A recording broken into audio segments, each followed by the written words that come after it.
right, so for this week's newsletter, I want to talk about hydration. So being able to tell you're hydrated, or like simple tips that I think about hydrating throughout the day before you come to work out, or even in the morning before you come to work out, how to be able to tell when you're hydrated or dehydrated. So the first one I think is the most important and the most underrated. If you're thirsty, you're probably already dehydrated. Another one to be able to tell if you have a dry mouth, which I feel like goes hand in hand. If you have a dry mouth, you're probably already dehydrated. Things like coming out of sleep.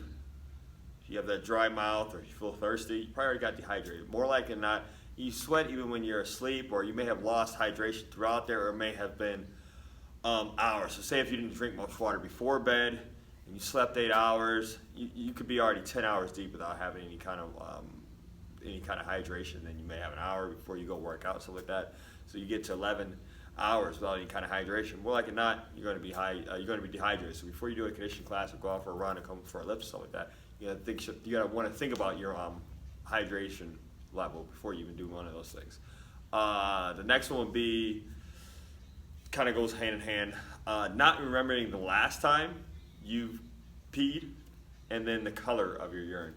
If you can't think about like, yeah, I peed like a couple hours ago or something like that, or if you look at the color of your urine and it's not a light yellow, obviously clear, you're perfectly fine with clear. A light yellow, just to get a darker yellow, and God forbid if it's a brown or something like that, two symptoms of being able to tell that you're dehydrated at that point. So not being able to remember the last time you pee, or if it's been a lot of hours, but if I've gone this long without having to pee, probably dehydrated. Or if you look at it, it looks like Coca-Cola coming out, probably really dehydrated.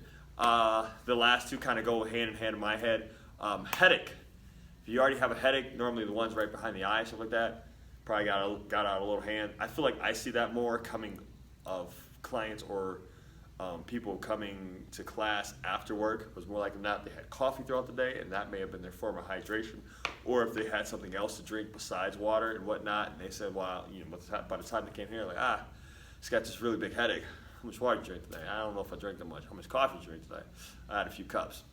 Dehydrated. And then the last thing would probably be muscle cramps, and you'd be able to tell that.